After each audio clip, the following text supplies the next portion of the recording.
swear to me that everything you said about the Fireflies is true. Well, it was one of the most beloved science fiction shows of all time, but it was canceled after only 14 episodes in one movie. Joel might lie about potential cures to a global zombie pandemic, but he would never lie about Firefly. Also, Joel pauses for a good 4 Mississippis before answering. Well, he has to know this is a lie. If only Joel were better at lying than killing a hospital's worth of people who were trying to cure a plague which had ravaged the entire planet, this season would probably not even be necessary. Giraffes rely on very specific vegetation to survive, and they're indigenous to African savannas, where the temperatures seldom drop below 70 degrees. There is no way these giraffes have thrived for decades in Salt Lake City.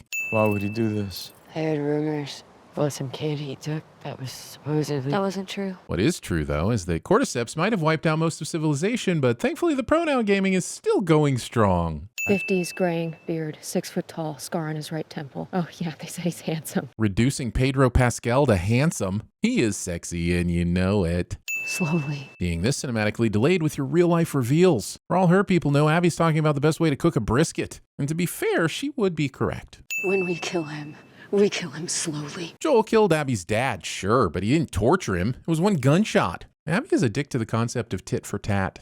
Get up. Main characters in a violent struggle to make the audience think they're fighting for their life when in reality it's just a sparring match. Cliché. Also, in a post-apocalyptic world where medical supplies are probably pretty scarce, is there not a way to train that's not so potentially lethal? Boom, motherfucker. Excessive celebration, poor sportsmanship. Penalty, 3 sins. I pulled it. You pulled it? Yeah, he pulled it. Why? Why did he pull a punch to Bella's face? Is that her actual question? The immediate answer should be because your face would be concave if he hadn't. Oh, and once again, why are they wasting needed medical supplies on bullshit like this? You going to the thing tonight? People who say thing instead of party. In case you confused it with Jackson, New Hampshire. Fixing these breakers. They were gonna chuck the whole panel, but all they need is new springs. But to be fair, are springs super easy to come by in a post-apocalyptic landscape? Because I'm gonna guess they are not. First thing first, before you mess with circuits, you gotta check if the wires are live. So how do you do that? I licked them. Voltage tester. But to be fair, are voltage testers super easy to come by in a post-apocalyptic landscape? Because I'm gonna guess they are not. Can I ask a question? Shoot. Why is she angry at you? This episode is at least 47% characters playing the pronoun game. I can't hold myself responsible for another person's emotional state. Thing I repeatedly tell myself while perusing the YouTube comments somehow makes its way into this episode. This scope is sick. It ain't the scope, it's the shooter. But to be fair, it's also pretty much equally the scope. Gatewatch. What? Why? Cause it's an important job. It's standing on a fence. 19-year-old kids. I swear, you and my brother, same goddamn person. Really? I never took Joel for a whining wine person who whines like a whiny McWhinerface branded wine machine. I'll do it by the book. She will not. These terrible finger guns. I'm not even sure those would kill imaginary monsters, Benji. What's the occasion? It's my birthday. Using "it's my birthday" as an excuse to do whatever you want. If it didn't work for that Bobcat incident when I turned 16, it shouldn't work here. Shaken stems. What am I, in high school? It's winter, Gail. There might still be a stigma about therapy in this post-apocalyptic world, but at least the price of mental health care has dropped significantly. Also, they've got voltage testers and springs, but no better weed than shaken stems? Look, I'm just getting really hung up on that voltage tester thing because I'm pretty sure I couldn't even find one today. Didn't know psychiatrists were allowed to drink in these things. Says the man who just paid for his session with weed. Well, I tried what you said. I backed off. I stopped putting pressure on her. Don't even...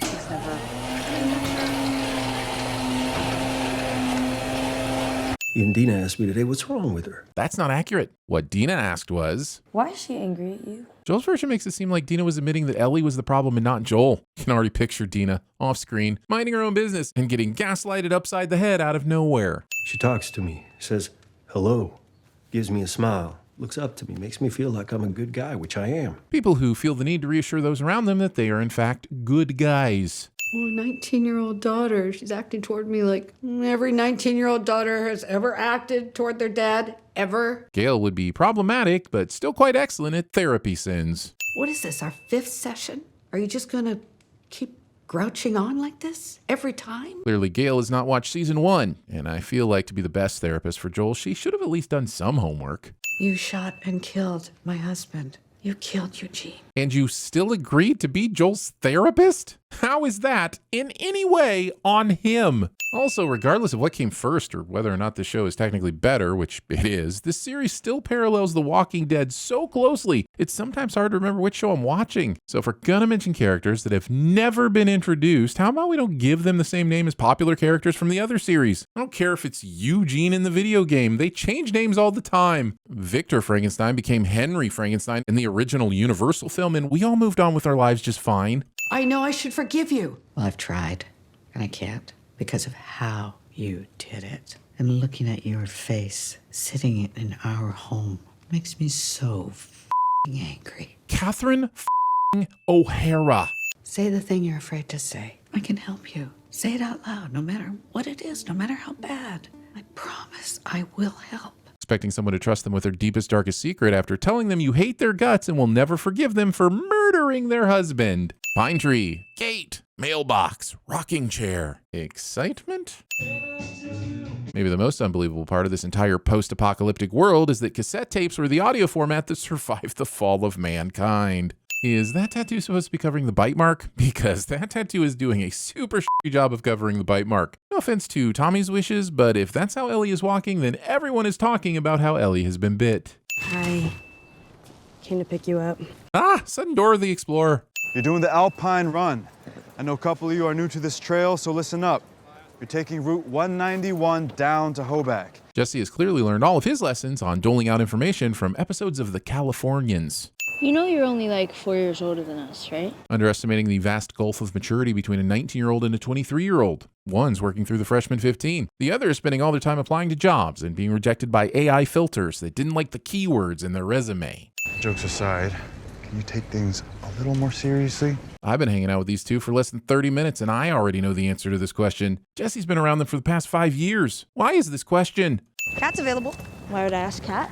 Because she's the other one. Othering someone based on their sexuality. We should go back and report it. I'm all for being a stickler for the rules, but to go all the way back to report a random blood trail in the snow? No wonder no one listens to Kat. How many infected does it take to bring down a bear? 3. One to hold the bear, and the other 2 to turn the ladder around in circles. Wait. Hey, can we go back now, please? There's no action with more leader quality than a leader who asks for charges permission to execute a command. F***ing Kat. There's no babies in there. Well, not with that attitude, there aren't. Waiting until you're inside the dark place with monsters to turn on your flashlight instead of having it ready to go before then. Mimes. CJ clearly went to the Ross Geller School for Protective Lunch Notes. This seems cute and all that the dog got Employee of the Month, but what this picture doesn't tell you is that it's the boss's dog. And we don't put up with nepotism around these parts. Also, sightseeing during a kill mission. Listen, my attention span has been addled beyond recognition by the constant barrage of social media distractions as much as the next guy. But I'd like to think I'd be able to stay on task while hunting dangerous mushroom zombies. Ellie survives this. I'm pretty sure bite immunity doesn't carry all the way to protecting her from dangerous falls. The very least, she should have f***ed up an ankle or a spleen. Ellie. Okay, so the doors are padlocked, but that wall is obviously about 80% boarded up window. If the floor was so rotten that Ellie could just fall through it, how hard could it be to just rip off that plywood and smash one's way out of the room? This People magazine was released on September 22nd, 2003. That's just 4 days before the cordyceps outbreak hit critical mass. The fact that the publisher thought Americans would be so oblivious to the danger of a global pandemic that's quickly wiping out the human race that they'd want to kick back and enjoy a best and worst dressed celebrities issue is... Wait, never mind. That tracks. Sending it anyways. The infected are attracted to sound, so maybe pump a shell into the chamber before you go into the building. Run at me, f***er. Talking to the infected murder zombie instead of just shooting it. That is way too open an area for the infected to have disappeared that quickly. Are they f***ing wizards now, too? You okay? Yeah.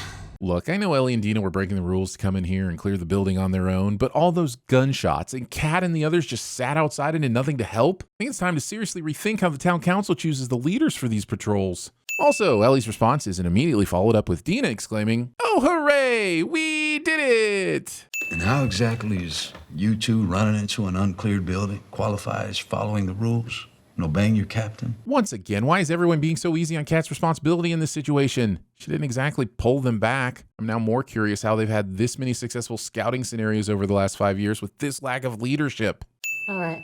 Apologize to Kat and log your report with Jesse. Go. Apologize? No one should be surprised that Ellie is constantly putting the lives of her and others in danger if the only punishment is to apologize. Reality is nothing but a collective hunch. Lily Tomlin. No one will be seated while the random Lily Tomlin fan on the council spouts her stolen wisdom. How do they not have mandatory bite checks for all team members when they return to town? How is that not just standard operating procedure by now? Just come to see if you were going to that thing tonight. 30% of the dialogue in this episode is just people asking Ellie if she's going to the thing tonight. We get it. There's going to be yet another party that I'm not going to get invited to. Oh, I hate these things. Jesse is that guy at parties who always has to tell you why he hates parties, and now I fucking hate Jesse because of this. Doing a real bang-up job getting us to embrace these new characters Last of Us Season 2. You guys will be back together in 2 weeks, tops. Nothing like an episode going overboard to try to make me care about the will they or won't they scenario for two characters I was introduced to less than an hour ago. Hey, don't forget, you got early patrol, so get some rest. Scheduling early patrol for someone getting wasted at a New Year's Eve party. Okay, I have a very serious question for you. Okay, I have a very serious skip for you. Maybe they're jealous of you. No reason to be.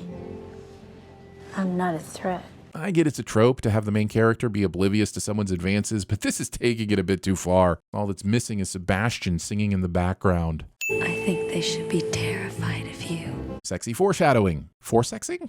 Sex shadowing? It's a family event. Sorry. Sorry. In a church. Living in an apocalypse and being more worried about which buildings get to be occupied by which gender construct gets to insert their tongue into which other gender construct. I don't need your fucking help. Assuming Joel wasn't helping Dina. Don't really need to add vanity to your list of shitty attributes for this episode, Ellie. I'm sure electricity is a finite resource in Jackson, so maybe not waste it on heating an open porch in the dead of winter. Casual fire hazard is casual. Also, Joel told Dina to have the crew clear the vines out of that pipe and replace it at least 2 days ago. If that's the main sewer line for Jackson, how are people pooping? People gotta poop! I've traveled between Salt Lake City and Jackson, Wyoming in the winter, and even in a 4-wheel drive truck, going straight over the mountains is not a sensible route. No wonder it took Abby and company 5 years to get here. He's dead. Who? Masturbatory pronoun gaming isn't my thing, but please yourself. His brains are on the floor. Expecting me to remember whose brains were on which floor and for why. It's been 2 years. It might have taken them 5 years to get here, but the Joel survivors have quickly been repaid with this convenient ski lodge with stunning views of Vengeance City. Now that we know what we're dealing with, we can come up with a plan. Right? Definitely. A plan for 5 slightly frozen people to attack an entire city? Is Abby French for naivete? Here are the problems. They've got 4 main gates, no other ins or outs, guard towers flanking each exit, mounted patrols, all heavily armed, overlapping routes. I see Owen will be playing the role of the person who lists the impossible elements of the impossible mission to emphasize impossibility. We still don't know where Joel is in there. How about telling us how you know Joel is in there at all? Something a little more to grab onto than what I assume is some bullshit that happened off screen? I do have the beginnings of an idea for a plan. Maybe. The DCU. You don't actually have a plan, do you? No, I do. The plan is to convince her to go back. A plan you've had 5 years to work on, by the way, and probably should have executed before entering the freezing your nipples off in the tundra phase. Hey, wow, you look like Writing motive to the hungover person who already has the means and opportunity to kick your ass into the next pandemic. I want you to fulfill your obligation to the community of Jackson Hole, Wyoming. 8 a.m. patrol. Ellie still being assigned to patrols after her shenanigans yesterday is setting all the wrong examples, regardless of how weird it would be if she was sleeping in while Joel was being clubbed to death. Also, yes, I know Joel dies because of the video game. Unlike Game of Thrones, Red Wedding, where there was no material that I could have been spoiled with. I'm still me. He's still Joel. And nothing's ever going to change that. This is the closest thing to a kind word Ellie says about Joel in their final 2 episodes together. I know this is well within character, and the state of their relationship at his demise will be epic fuel for Ellie, but what about my feelings, The Last of Us? What about my needs to see my people happy? 30 live ones broke through from underneath the corpses. They're using their own dead like insulation. Is this something fungi actually do? If not, I'm calling bullshit on this. Now that chasing people and eating them alive is fine, but adapting to cold weather is where I draw the line. Ah, yes. Certainty masquerading as knowledge. The internet. My shit with Joel is complicated. Not really. You suspect he's lying to you about something. He knows he's lying to you about something. Neither of you will talk about it. Or in other words, Family. Prepare for the worst, hope for the best. title of my sex tape? Safeties, please. Somebody shot themselves in the leg last week. All right, don't be Earl. Oh, Earl. That crazy guy managed to waste ammunition, medical supplies, and manpower with one incompetent action. What an adorable mess. Super glad we can laugh about his incompetence. If this was a serious situation like an apocalypse, this would not be funny at all. This is bullshit, right? It's just a drill. Yep, it's a drill. Unless we're attacked, and then it's not. Correct. This is just a meaningless exchange of words. Unless it means something, then it's not. Made you two some sandwiches if you're going out there. They're steak. Offering up a steak sandwich without first confirming if Earl survived his mishap. Are we worrying about that? No, it'll just be up in the mountains. Chekhov's blizzard. And so begins a series of coincidences so inexplicable that I'm left with no choice but to pregame them with 3 sins ahead of time. The speed at which this just up in the mountains storm hits the settlement is the reason why Jesse got patrol duty instead of becoming the town meteorologist. How'd you know about this place? Eugene, one day he showed it to me. Said he found it a year earlier when he was on a solo patrol. Swore me to secrecy.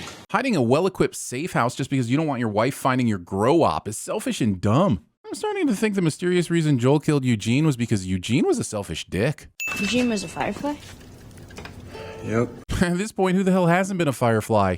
Asking for a Joel who is apparently addicted to shooting them. Sure is lucky for Abby that the blizzard has miraculously continued to avoid the mountain she's on so that she can catch up with Joel and Dina. I can only assume that the blizzard is also a firefly, and Joel shot an unarmed snowman it was fond of. Looks like Abby's rifle is operating on a higher plane of consciousness, since it clearly chose to get off the ride before any of the rolling even began. Risking a look over your shoulder at the zombie hoarding as if there's a chance that after 20 years of zombie hoarding, they've grown tired of zombie hoarding. How exactly does one get jump scared by a huge fucking zombie horde? Show fucking rules. The action looks great because these are actual people with prosthetics and makeup. The setting looks great because they filmed this on a real fucking mountain during an actual blizzard. Take note, Disney. This is what great television looks like when you actually film things in real life instead of putting everything in an egg studio. Except for Andor. Andor gets a pass. Give me your hand! Holy convenient Joel ex machina. Well, not convenient for Joel, of course. Now she realizes she's unarmed. Not when she was being chased by a horde of zombies or crawling/fighting for her life, but as soon as she finds Joel. Joel, answer the goddamn radio! Because everyone knows that yelling and cursing can just cut through that radio interference. They still haven't fixed that pipe. If it waited this long, it can certainly wait until after the blizzard. Also, didn't Joel tell them to burn out the weeds? Why is he going at it with a hoe? Why did he pick the least efficient way to deal with this problem, and why are these people enabling him? You gotta split up and come at it from both sides. Because splitting up is always a smart idea, and definitely not something that has become a trope in every form of media. I'll take Northeast. How much time do you think we have? Looking at my watch here, I figure you have just enough time to stumble onto something absolutely horrific. No, we gotta go faster! I know, I'm trying. Yeah, Joel, just push your horse's accelerator down harder. Maybe shift the horse into a higher gear. How are all these infected tracking Joel and Dina in a blizzard? Most of them are blind, right? And they're all Olympic sprinters? Is this one of those absolutely silent blizzards that allows the clopping of hooves on snow to be heard perfectly? Also, I'm assuming that they all suddenly turned because of that disturbance in the pipe, but why would one tap redirect the entire horde from the meal that's right in front of them? How do they know that one hoe will result in an all-you-can-eat buffet? They're coming! Dinosaur infected! Infected! 5 minutes out! So the only purpose of the clanging bell is to signal one guy on the wall to run and find Tommy and Maria so he can play the pronoun game about what the threat is? How did these people survive this long? Basements and roofs! Basements and roofs! Get off the street! I'm still not sure why so many people are in the streets in the middle of a blizzard. Am I terrible for thinking there are too many adults taking shelter in the basements and that they should be out fighting instead? Can you conscientiously object to fighting a mushroom? Jackson Hole! See, Game of Thrones? This is what the battle for Winterfell should have looked like. Even in a fucking blizzard, I can still see everything happening. And yes, I'm sorry that another good show is catching strays from Game of Thrones Season 8. Won't be the last time. I think that the potential flaw in this burning oil plan might be that your city walls are made of wood. Man, I love a good explosion, and these explosions are nice and meaty, but wouldn't the barrels have just burned instead of exploded? I mean, they shot holes in them, so there shouldn't be enough pressure to... Wait, what's that? Shut up and enjoy the fireballs? Okay, fine. We won't make it. If I don't make it, I don't make it. We're almost there. The lodge is just up ahead. It's like a minute. We've got blankets, ammo. My friends can help you get back. Joel decides to forego every character trait that makes Joel Joel by not being a stubborn mule, trusting this total stranger, and not blindly riding in to save the day. It's almost like he was reprogrammed to facilitate a predetermined ending. Shell casings, shell casings, shell casings. Excitement? They're gonna breach! They're gonna breach! They're breaking through! Get ready! Why do all of this city's defenses seem to rely on one person at a time running frantically and screaming information and orders? You've got walkie-talkies, people. Use them. So the heavy weapons Tommy talked about being deployed on the ground and the Earl shot himself in the leg briefing earlier consist entirely of 4 guys with flamethrowers and 10 guys in 2 pickup trucks with the same guns that aren't working on the wall in the middle of Main Street? How have these people survived so long? Show wants me to believe that this level's mini-boss zeroes in on Maria because her bullets are extra painful, and not because it knows she's one of the people we're supposed to care about. Hey! Right here! Come here! Come here! How does the giant shroom know Tommy is talking to it? And why are all the other infected ignoring Tommy when he's their most obvious target? Also, it's cool that Tommy is doing this, but less cool when you notice all the infected running around him and ignoring him for no reason. Running into a dead end in your own town. If you only have 4 flamethrowers and you have to empty an entire flamethrower just to kill one of these mega infected, maybe it's time to reassess your last resort city defense strategy. I might have felt something about this sudden and perfectly timed death if Tommy didn't have a holstered gun that he was just choosing not to use so he could accept his new life as a fungi. There is an absolutely 0% chance that in all this chaos, the people defending the city aren't killing as many of their fellow citizens as they are the infected. Why wasn't there a designated dog person anyway? Why is Maria doing this? I don't think the bellman is needed anymore. Can't he do it? Also, if the dogs are this good at fighting the infected, why did you keep them in their cages until now? Maybe you should update the city defense plan. Basements and rooftops and dogs. If you don't do it, I'm gonna smash her in the fucking head. With how delicate of a science putting someone under with medication is, realistically, she may be better if you smashed her in the fucking head instead. Haven't you heard? There are no more fireflies. I don't care. I'm still free. You can't take the sky from me. You actually are. Pretty handsome. I'd love to know how Abby got this description. Did one of the nurses call Joel handsome after watching him kill the doctor point blank? Seems like a weird descriptor to use when relaying info to Abby about her father's killer. 18 soldiers and 1 doctor. You remember that one? An unarmed doctor you shot in the head. Technically he was holding a scalpel. Also, he was a doctor who was about to cut the brain out of a perfectly healthy girl, so there is that. I was 19. Thinking your age has any bearing on when your parents die in an apocalypse. There are just some things everyone agrees are just f***ing wrong. Using just twice in the same sentence and allowing a lack of creativity to trample on your big moment. You've had 5 years to write this, Abby. Somebody took the time to clear all the furniture out of this lodge, but left a bag of golf clubs? And I'm supposed to believe this takes place in America? Oh, it's funny. I have waited Just shut the f*** up and do it already. Joel would be excellent at monologue sins. If Abby's going to do what I know she's going to do and wants to drag it out, she should pick a different club. Everybody knows a 9-iron is for your short game. You stupid old man.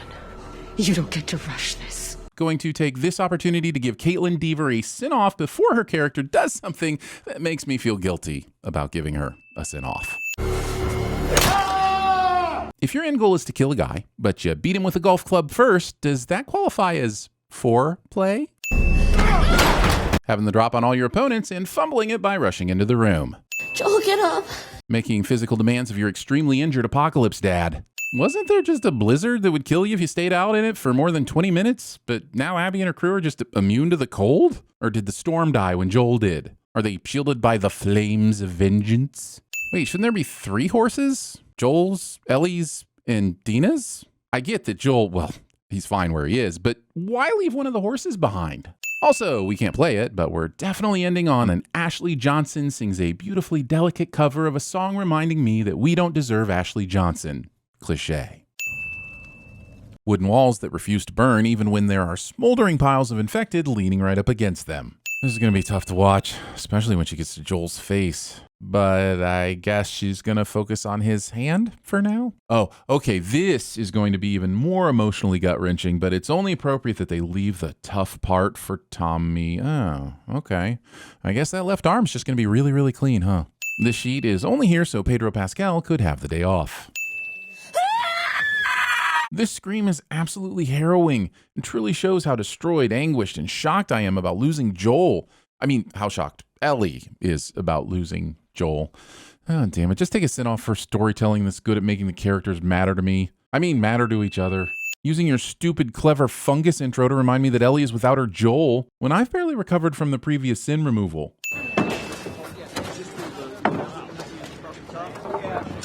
Captain Wyoming can do this all day. Cliché. Everyone were as healthy as you. What would I do for weed and booze? You meet Jerry behind the Circle K like everyone else. His friends call him Road Dog. Leaving unsecured firearms where children can find them. I have to start adding sins every time Bella Ramsey's acting breaks my heart because I don't have health insurance and this is expensive. Made you cookies. Just 'cause? Questioning gift cookies at a time like this. The town is rebuilding. Resources are scarce. Dina probably had to convince the council to vote on those cookies. You cost us time. You let them get away. No, they managed to just walk off during freezing weather with zero issues. Technically, plot armor let them get away.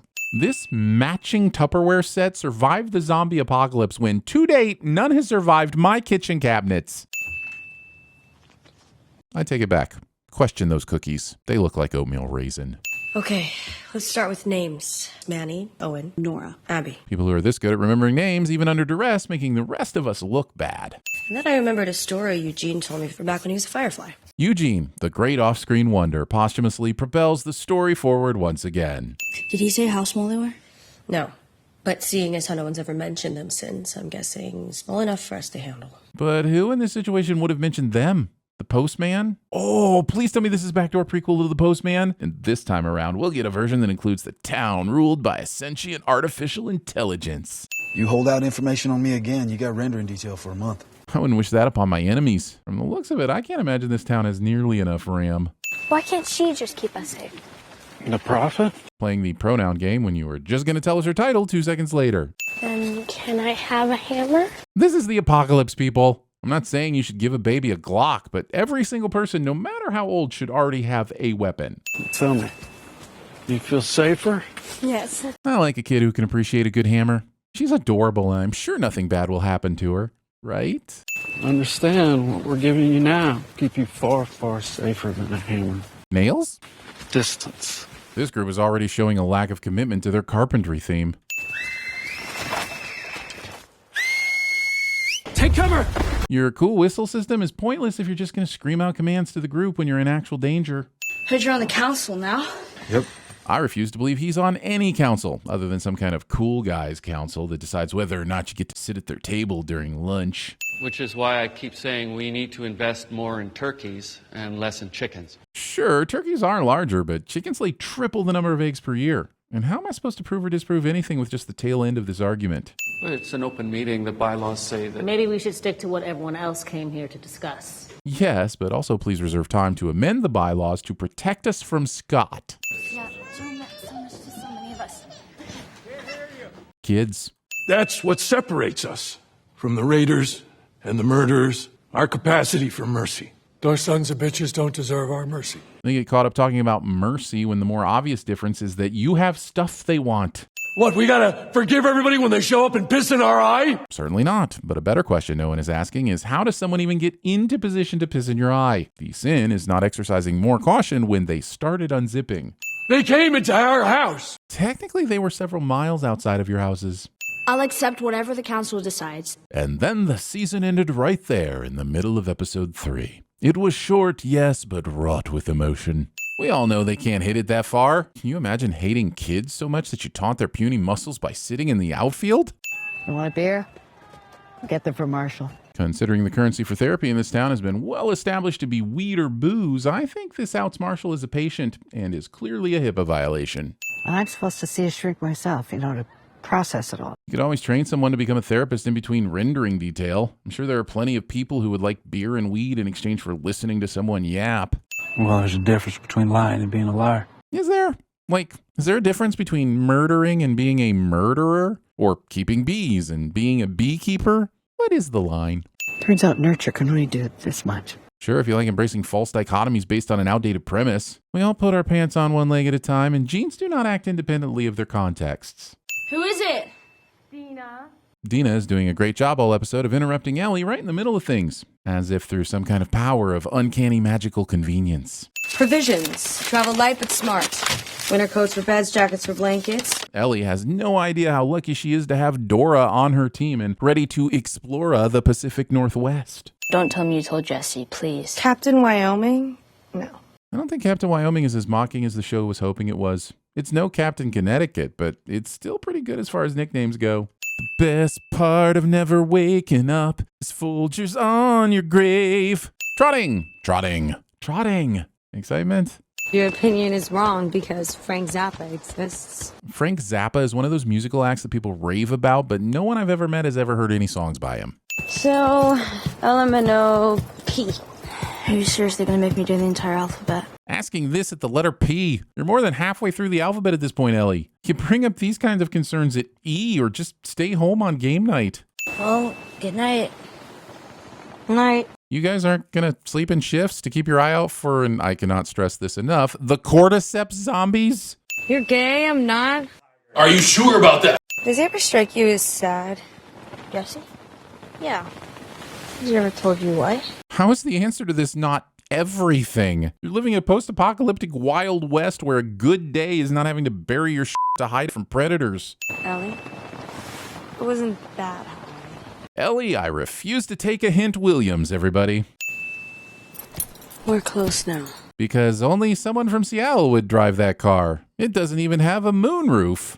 9 more miles. When Dina was planning their route, she said, Stay off the highways. So why are they now on the highway? It's quiet. Yeah. Too quiet. Curtis or Viper? Both, in all 4 movies. I realize they're making a joke by referencing Curtis and Viper movies, but since I've never seen those movies and can't because they don't exist, I'm left out of the joke, which is a long way of saying this sin is about justice, not revenge. Also, Dina and Ellie are excellent at TVSins cliches. Guess there aren't that many wolves. Premature ecology and conservation. This 2018 title achieves nothing other than reminding me I haven't got a clue what year the previous episodes were in. I say, I caught them out here disseminating. And he goes, what? You f***ing perverts are out here jerking off and splooging on my streets? Could we have established this stereotypical douchebaggery of the fascist army people without quite so many instances of the word insemination? Yes. Yes, we could. The citizens, why do you call them voters? Took away their right to vote, and somebody started calling them voters to mock them. Holy sudden Jeffrey Wright. This would be a sin removal if someone hadn't waited 4 episodes to whip out their Jeffrey Wright.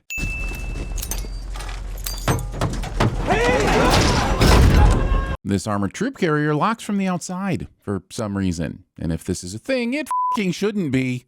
Now make your choice. This isn't really much of a choice though, is it? Victor ditches Fedra for moral reasons, but this guy's loyalty might only go as far as, hey friend, why did you join the rebellion? Well, I was fresh off seeing my squad die in a grenade tumble dryer, and my next choice was this or use my skull to hold my boss's ammo. So, viva la revolution, I guess. Saying 11 years later as if a more consistent titling of 2029 would have been too much math for my little brain to handle. It would, but I don't appreciate having that assumed. You reckon a yeast infection? The episode thinking this obvious product placement would get a rise out of me. Yeah, I'm done. There's nothing else back here. From Ellie's perspective, Dina was cut off mid-sentence, and yet there doesn't appear to be a single sign of her running in to save Dina from whatever dangerous thing she should 100% assume cut her off. Oh, f***ing come on. We're not even doing years anymore? Now it's just day 1? Jesus wouldn't want this. Damn your dating system. You okay? Episode will play coy about Dina's pregnancy until the last few minutes, as if a female character in a disaster movie has ever spent time in a pharmacy and not ended up confirming a pregnancy. What's up with all the rainbows? I don't know. Maybe they were all optimists. Call me an optimist, but I think that some semblance of knowledge about the LGBTQ plus pride movement would have survived a mere 26 years into the apocalypse. The pride flag was fairly mainstream by 2003. And if freaking AHA survived the knowledge gap, I'd hope rainbow flags probably did as well. All these bodies are in Frederick gear. Thankfully, in the years it took these bodies to decompose down to the bone, not a single soul has taken their military vests or helmets. Clearly, the people of this apocalypse believe leaving clues of exposition is much more important than staying warm and bulletproof.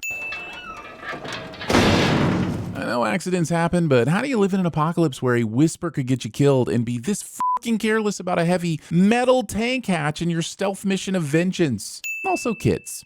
Grissom, White, Chaffee, early astronauts.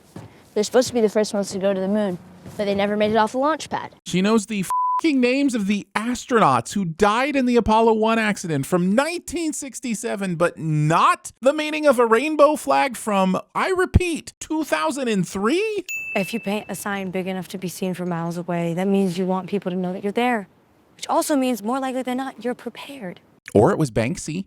And right here is the perfect place to hole up because, well, no one's around, which you proved brilliantly with your tank hatch maneuver. Dina appears to have forgotten that while the mushroom people will mindlessly run at you, humans have the capacity to hear that noise, not blindly run at you, and instead brutally kill you in your sleep.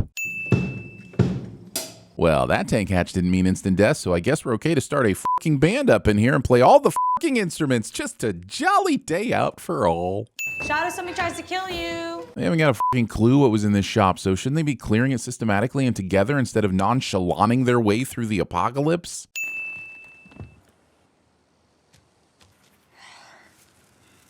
How do you know about Apollo 1 and silica packs, but not the pride flag, Eleanor?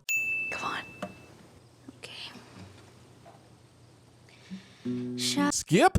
Oh, calm down, calm down. I'm just kidding. The cover was beautiful when Ashley Johnson did it in the video game, and it's just as beautifully heart-wrenching coming from Bella Ramsey. No one's immune to a love bite. However, would it really have hurt anyone to give us just one full throttle, I'll be gone in a day? Also, skip. Come on, I'll make us beef jerky. Beef jerky takes hours to make. What you are doing is pulling beef jerky out of a pouch. Stop stealing credit from the person who actually made the jerky. Unless that was you. In which case, get your tenses right. Can only imagine Ellie's internal monologue is going something like, well, ain't nobody gonna play that guitar better than I just did, so f it. I'm gonna leave it here to rot instead of putting it back in its case. No point letting inferior fingers pluck the strings that were already graced by a god.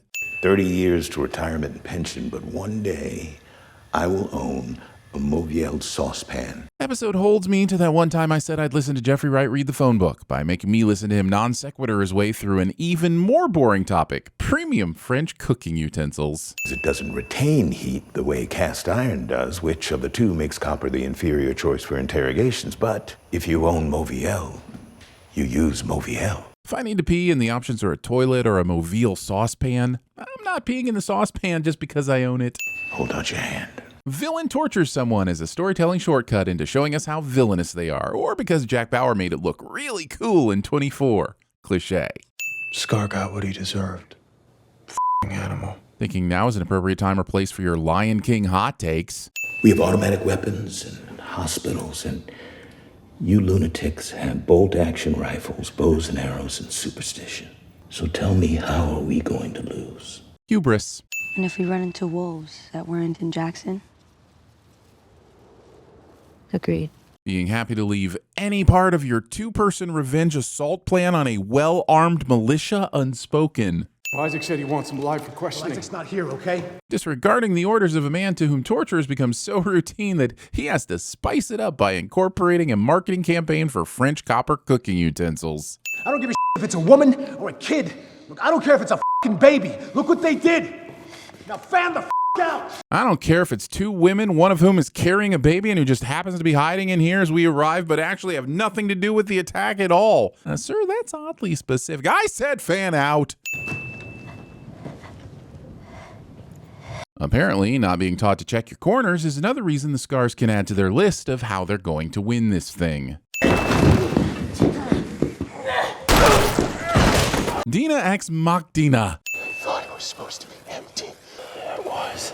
I think the idea here is that the snitching fungus under the trains has never been disturbed until now, which is why the soldiers are convinced the place should be clear when it isn't. But it takes the zombies less than a minute to get here, so how far away could they have been? How have they never been summoned until now? Also, I feel like we're very close to the sudden arrival of cordyceps being a distraction that saves Ellie's ass more times than it has actually been a concern. I'm not sure how effective or helpful Dina's tallying is. This might tell you the different types of cordyceps, but I don't know how it's supposed to be an accurate representation of how many are coming. How does she know she isn't counting the same one twice or missing some that are making the same noise as one she's already counted? Either way, I think you just assume there's a load and plan accordingly.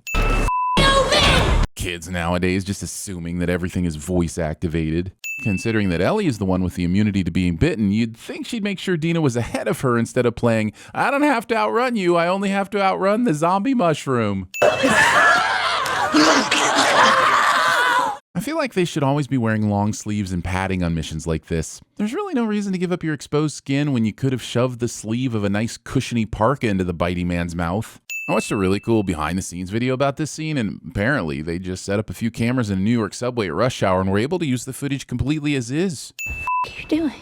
The do you think she's doing, Ellie? If I'm Ellie, the fact that I've just been bitten in front of someone who doesn't know I'm immune and has a standing agreement to shoot me into the next world if I ever am bitten would be top of my fucking mind right now.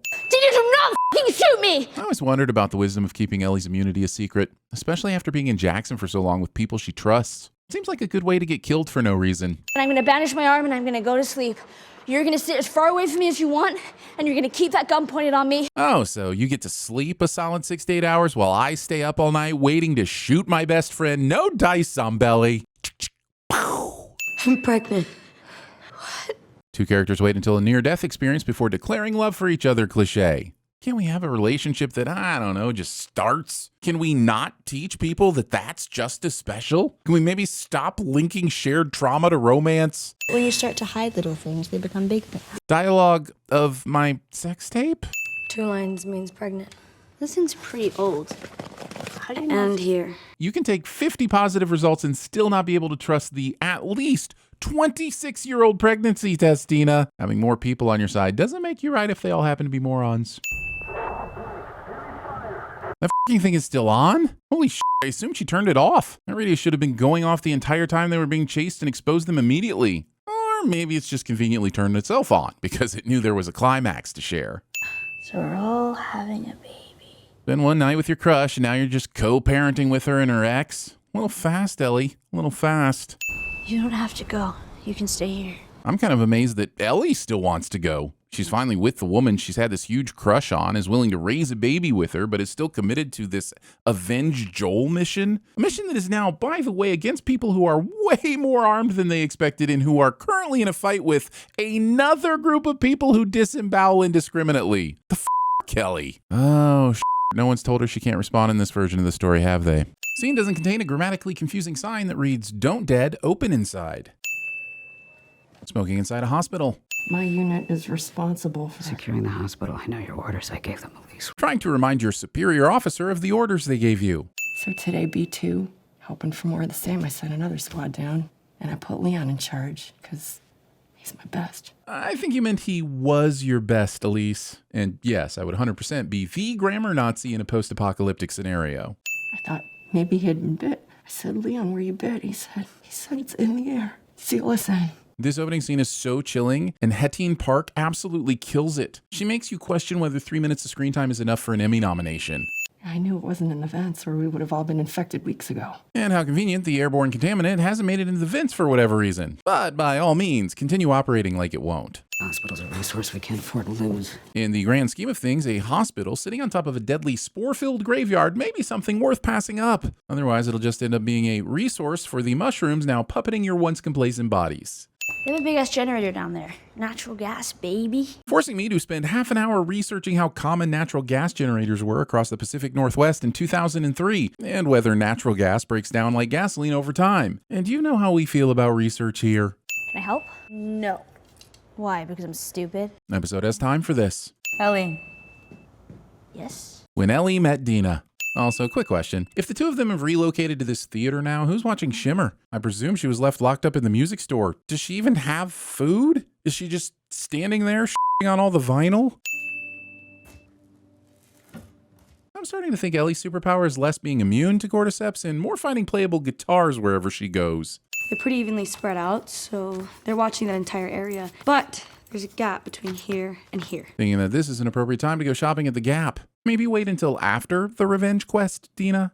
So maybe it's a warehouse or something. It's a big f***ing something for them just to ignore. We'll find out later that this building is full of stalkers, and I can't help but wonder why the building isn't being watched constantly to make sure the nest doesn't move or grow. Leaving it unguarded seems like a huge misstep on the WLF's part. You ever hear of Amish people? Amish people? No. First, we find out there was no education given on the gay pride flag post-apocalypse, and now we find out no Amish survived? I feel like the Amish would have been the most likely to survive. They're ones that actually know how to function in a world without power. I trust you. I don't trust Seattle. Spokane, Washington's official motto somehow makes its way into the episode. What are you going to name it? Referring to a human child as it. It's not a demonic clown living in the sewer, Ellie. Although I guess that could be a plotline for season 3. It's the comma after feel this that really sells this graffiti for me. You just executed around 10 people via firing squad, but you're not so lost in bloodlust and hatred that you forgot that vocative comma. We've all heard everyone's stories. How do you think this one goes? I don't know. Raiders? Thinking the Raiders would move from Oakland to Santa Fe. Come on, Ellie, don't be ridiculous. The Raiders would never leave Oakland behind, right?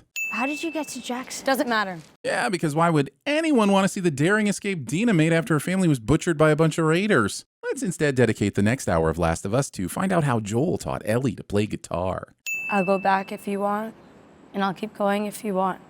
There's no right answer. Being on the receiving end of this conversation too many times in past relationships. I can tell you for a f***ing fact there is a right answer, and I will never under any circumstances be able to choose correctly.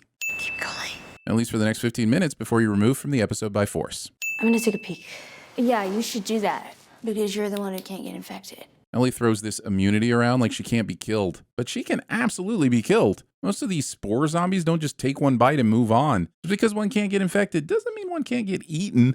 Last resort. I got it. Oh, so Ellie has no f***ing clue who the Amish are, but she's super fluent in Papa Roach. I know they've talked at length about why this place was abandoned by the WLF, but it still doesn't make that much sense. I mean, look at the place. It's free real estate. Did the WLF not take it back from the infected because they knew Ellie and Dina would need to have somewhere spooky to wander through? Do you hear something? Dina definitely just heard an obnoxious person ask, "Do you hear something?" breaking her concentration on the thing she was actually listening for. What the f*** is that?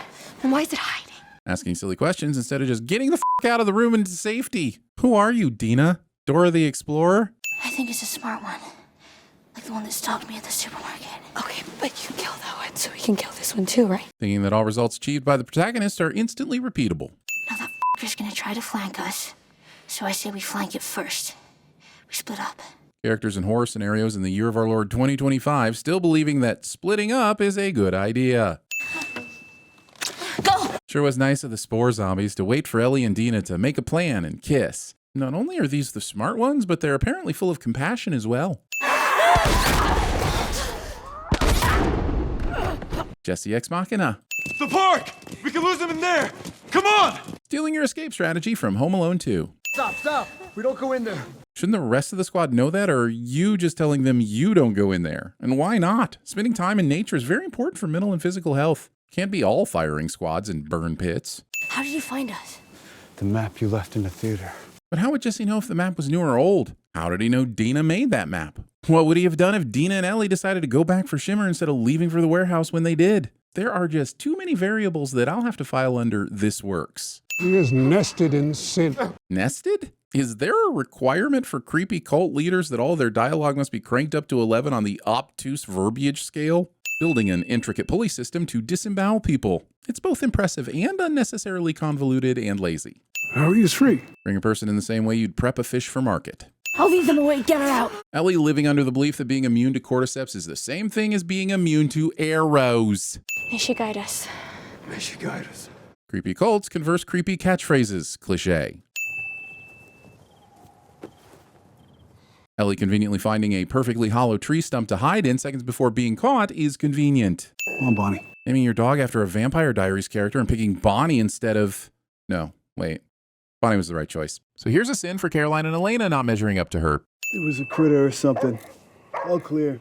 Or something? Or something? Are you on patrol to let or somethings get by you? What if it was one of those smart infected? Or a petite young lady with a death wish? You remember me? Damn. Not only does Ellie get into the hospital undetected, but she winds up in the exact room Nora's about to show up in. If there's a Seattle Powerball still going on, Ellie needs to play it today. Hey! Shoot her! These WLF guards clearly attended the Stormtrooper school for aiming at things. Also, Nora's going to lead Ellie away from the guards instead of just taking cover nearby, enabling them to gun Ellie down. Nora likes a good chase that ends in her death, apparently. It's open. The fucking shaft is open. Seal up the hallway. If keeping the shaft closed was this important, then why wasn't the fucking hallway already sealed off? The idea of fungi and spores growing on surfaces can't be this big of a reveal, right? It's kind of what fungi and spores do. This episode's acting like people being able to breathe in this shit and get infected is a new discovery, and that can't be the case. This power switch is set to red mood lighting, the perfect mood lighting for all your spore-infected discoveries. You killed us both. Did I? You did not. This was the way Nora chose to run, and damn it, Nora, I'm going to need you to take some responsibility for running into these convenient and creepy plot reveals. The immune girl, you're real. Will every episode this season just be build up to some other character having the realization that Ellie is immune to the bites? Because that's a choice. That was Abby's father. And Joel.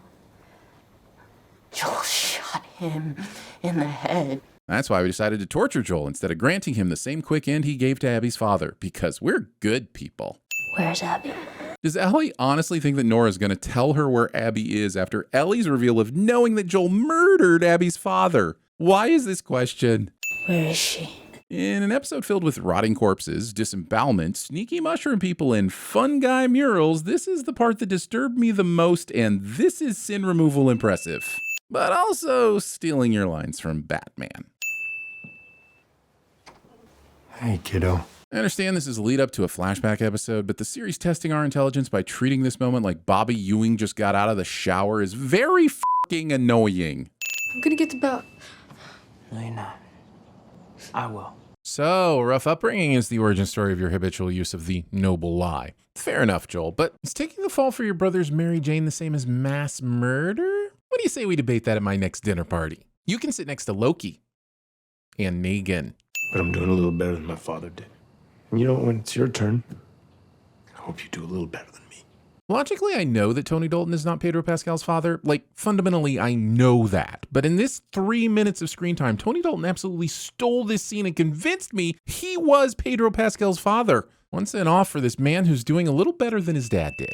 Having not one, but two different signs for Olympia beer when it barely justifies a rude doodle in a particularly poorly maintained toilet stall at a truck stop in Ohio.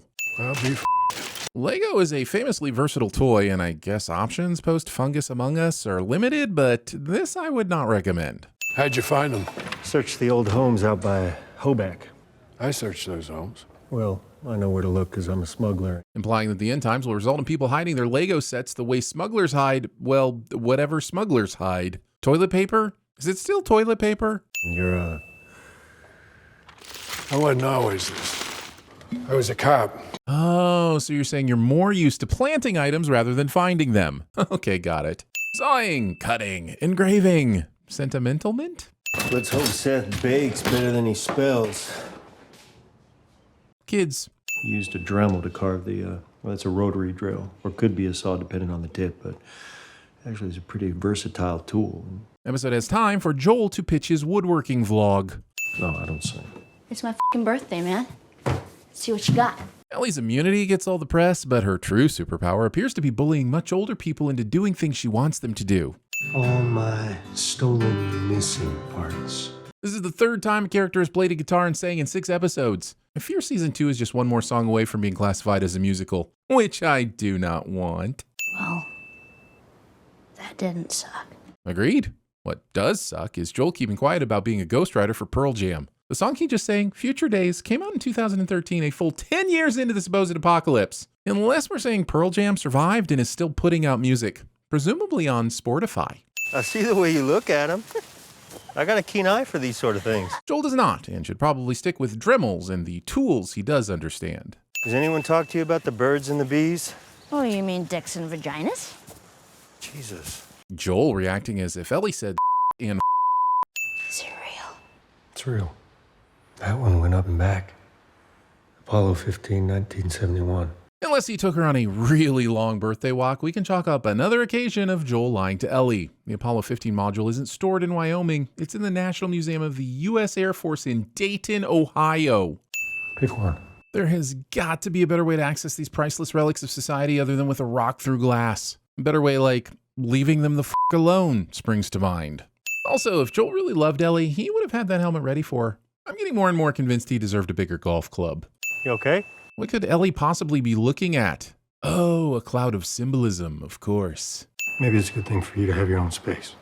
Just give me a few days and let me fix things up a little out there.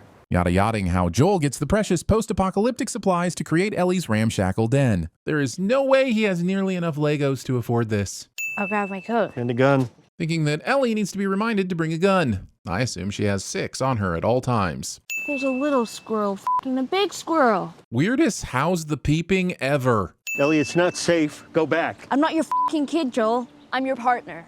We stick together. This works. I spy with my little eye an infected lurking in the bushes, or probably a member of the production team. Looks like Adam was named earlier in the episode purely so the show could f*** him and the horse he rode in on later. We go back to the gate. They let Gail out, keeping her at a safe distance, of course, and I say goodbye. The whole crux of this issue is Eugene just being selfish. Decades into the apocalypse, Eugene needs to just accept his deal and say goodbye here and now. Pretty sure entire cities fell just because people were doing sympathetic but stupid like this early on in the outbreak.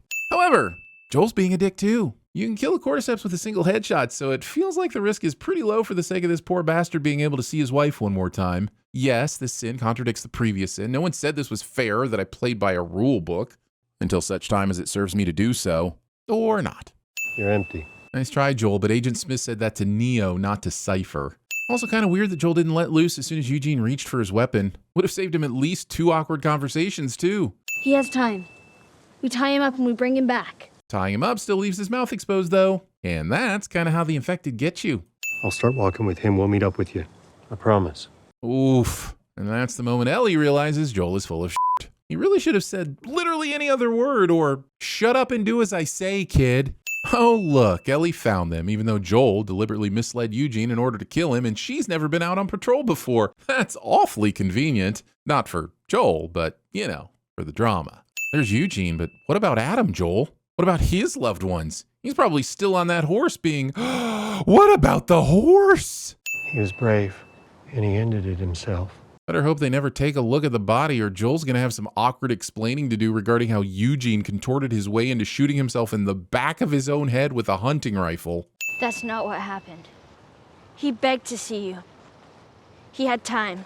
Allow me to make the death of your husband even more traumatic, Gail. Yes, I'm a piece of shit, but what's important is that we all know Joel is a bigger piece of shit. I don't need your fucking help. Forcing me to watch this exchange again without any new context or perspective. It's literally just the same clip we saw in episode 1 of the season. As if I haven't had 6 days between episodes to rewatch the episodes I do have and make insightful videos about them. Also, if you're going to show me the same scene again, I'm going to sin Joel for wasting electricity on the space heater bullshit again. He is single-handedly re-f***ing the ozone layer. What are you drinking? Feeling the need to pregame your exposure of a mass murderer with beverage small talk. And I don't want to ever hear about you taking me off patrol again. Even though you and Dina should both be off patrol based on your conduct and insubordination to poor Kat and anyone you deem to be not cool. Tell me what happened with the fireflies. Joel admits to it all, but he never once explains that if one injured man in his 50s managed to wipe them all out, they probably weren't long for this world anyway. I'm not saying it's okay. Making a cure would have killed you. And there's no guarantee it would have worked anyway. I struggle to believe Ellie's death would have meant anything in the end. Again, to clarify, I'm not saying it's okay. Because I love you in a way you can't understand. I understand. I can't give Pascal an Emmy, but I can take this sin off, and honestly, it's just as valuable. But if that day should come, if you should ever have one of your own, well then, I hope you do a little better than me. The scene is perfect. Pedro and Bella are ripping my heart out, and the setup and callback to Joel's father in the opening scene is flawless. Almost makes me forget that he shot the unarmed doctor in the face. Know where the arteries are. No, you don't. You're not a doctor. Dina, shut up! There are plenty of non-doctors who know where your arteries are.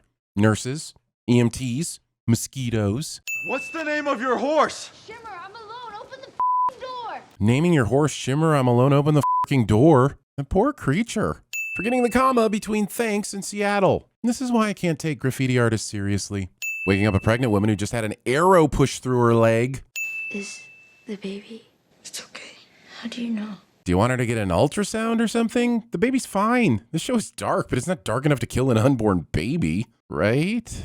I don't know how long this bowl of water and towel have been here. And since one of them just showed up and the other one just woke up, they don't either. Letting Dina use this to tend to her wounds is the most dangerous thing Ellie has done since getting to Seattle. Does she know where Abby is? Yes, but she only said 2 words. Whale and then wheel. She also said no repeatedly. No. It was easy.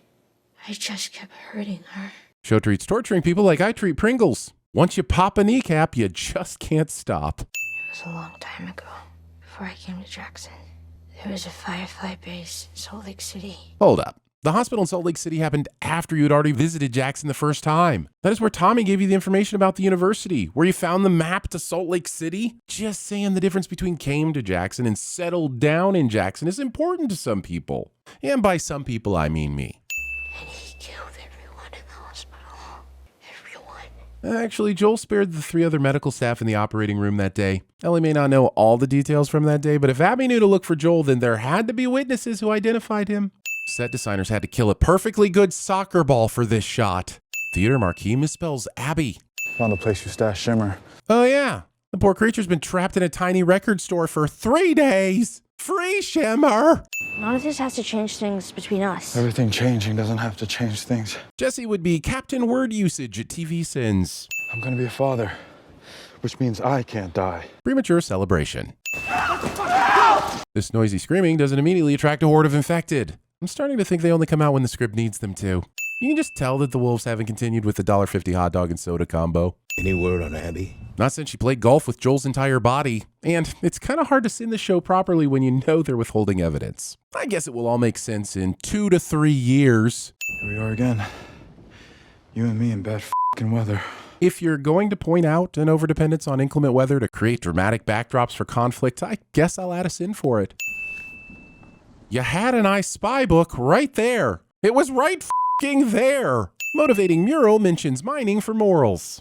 Let me at least just get this one off the table. Yes, I love her. The community! Thing I screamed when the HOA took issue with my newly purchased Wienermobile somehow makes it into the episode.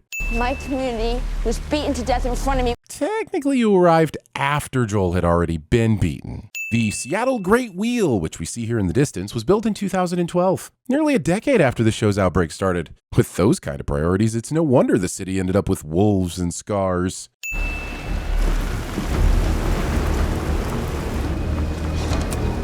Not thanking the Lord of Light for this super convenient luminescence. Ellie hops in the boat, starts it up, and sets off into Puget Sound without ever checking if there's enough gas in it. And a teachable moment that should have ended up on the qualified captain is scuttled. Outside of the wake from cargo ships or a tsunami created by an earthquake, you generally don't see waves that would pique the interest of Laird Hamilton in Puget Sound. I get it, you're soggy and disoriented, but you've got guns. At least try to shoot them before they grab you. Look, I'm not saying I want to see more murder, but in the game, it's hard to quantify how many people Ellie kills. But so far this season, I think she's knifed one guy in the neck, and that's it. No, I'm not from here. I'm not a wolf. Tell them. Kids. The village. The village! Leave her! It would take mere seconds to finish executing this person that you decided needed to die based on the infallible opinion of a toddler. I'm beginning to doubt your commitment to this religion that seems to be built around the god of hammers. Oh, yeah, and Ellie's boat washed up within a few feet of her on the same exact beach. Didn't even get overturned or get smashed on some rocks. Talking about having your plot armor extend to the vehicles around you. Also, hope you enjoyed your trip to Scarligan's Island. Please never return because it was a waste of 5 minutes that did nothing in the service of this episode. Ellie still hasn't checked to see if she has fuel to make this trip. Episode shines a light on this serendipitous milk crate. I'm the one who kept you alive, right? Disregarding the significant contribution of the plot armor. Does it make sense that the same Ellie who chased Nora and beat her half to death is all surprised Pikachu face when Owen pulls a gun on her? Debate. Oh, Tristan. What? Tell me what that means. You're doing good. You're doing really good. This entire scene is brutal. And once again, a character is given maybe 3 or 4 minutes of screen time and leaves a huge impression. It's a good thing, unlike Ellie, I know how to take a sin out. But also, I don't like talking about the game in comparison to the show, but in this, in changing how Mel died, they absolutely fumbled one of the pivotal moments of the story. It's horrifying, it's tragic, but it robs Ellie of any agency, which she has desperately been lacking this season. Ellie! What the? How? Did they sew an air tag in Ellie's clothing? Even if Jesse knew she was going to the aquarium, he'd have to rescue Tommy, get a boat, sail across the harbor, and find Ellie in this giant complex. And he did all of that in time to arrive just a few minutes after she shot Owen and Mel? I'll buy mushroom zombies, but I ain't buying this harbor speed run. But Abby gets to live. Undervaluing the fact that you killed almost all of her friends. But also, the thought did occur. If I were out there somewhere, lost and in trouble, you would set the world on fire to save me. Would she, though? Just a couple of hours ago when you went to help Tommy, she was willing to leave him behind. I don't think your odds of rescue in this hypothetical situation are great, Jesse. Episode wanted to break our hearts so badly that it had someone as tactically sound as Jesse run face first into a bullet. He killed my friend. No, I did. I was looking for you. I didn't mean to hurt them. It sure looked like you meant to hurt Nora. Okay. Just let me wake up. Counterpoint, you're already awake. Lumen Field ditched its grass in 2002 for artificial turf, so you had to rip all that out and then fill the stadium with arable soil. Seems like a lot of work just to get this shot. Great! They're gonna make me wait 3 years to relive the same 3 days. It's just like Groundhog Day, except instead of hanging out with Annie McDowell, you just watch real-time footage of Phil sitting in an empty room and staring at a timer on a wall. Monkey tasted. What do you think? Is this shiitake? 50s, graying, beard, 6 foot tall, scar on his right temple. Oh, yeah, they said he's handsome. Oh no, he's hot! You killed Eugene, and I resent you for it. No, maybe a little more than that. I hate you! Oh my god, before we leave, you gotta check out the employee. Every guy in this room is staring at you right now. Yeah, dude, Charlie's looking right at me. What is wrong with you? Be gone! That's a fake thing. Hey. What are you doing here? I do have the beginnings of an idea for a plan. Maybe. That is not a plan. That day, for no particular reason, I decided to go for a little run. What do we do? We leave. Back to Jackson? Your tauntaun will freeze before you reach the first marker. Then I'll see you in hell.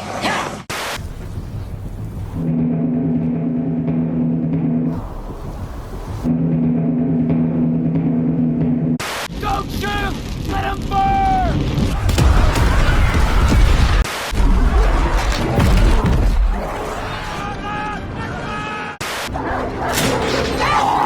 Release the hounds.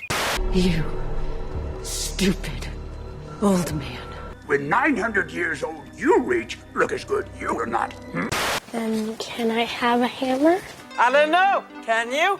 Seth, sit down. No! You're not on the list. No! Anyone who believes that I'm getting out, please shove the bunting up your ass. Go Razzmatazz. Go Razzmatazz. Lost everything. Who is it? A Timothy at Circuit City Stores.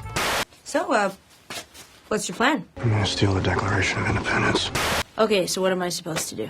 I'm the man! Okay, but I have a stupid question. Which was more culturally significant, the Renaissance or Single Ladies by Beyonce? Seattle. Yeah, it's pretty ugly.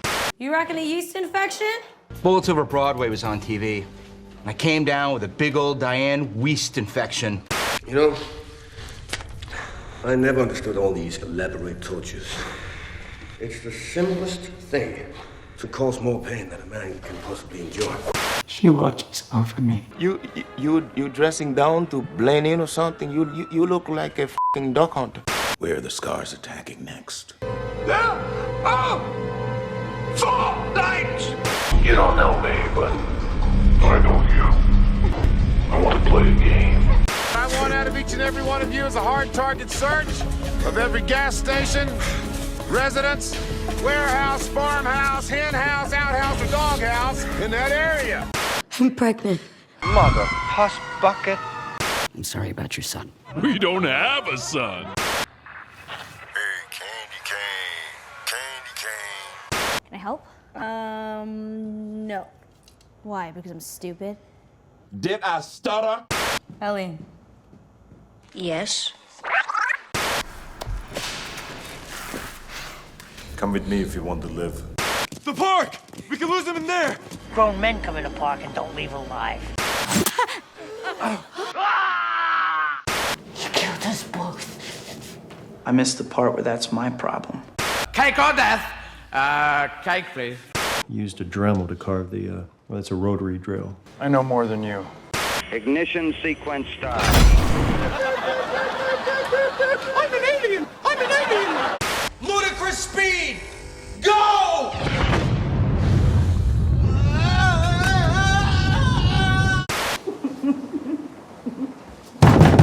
Don't come in! I'm naked! If you love someone, you can always see their face. Ignorance is bliss. And then Joel shot him in the head. I'm busting chops today. You can ask anybody. What's the name of your horse? Welcome to Costco. I love you. Then why didn't you? My life is nothing I thought it should be and everything I was worried it would become because for 50 seconds I thought there was monsters on the world. It's a community! There's no need to yell and cuss. One of the two will suffice.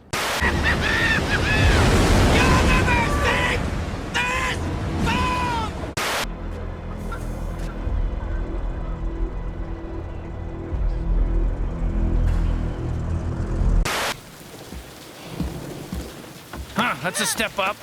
He killed my friend. No, I did. How can you be so shitty to people? How can you stand yourself?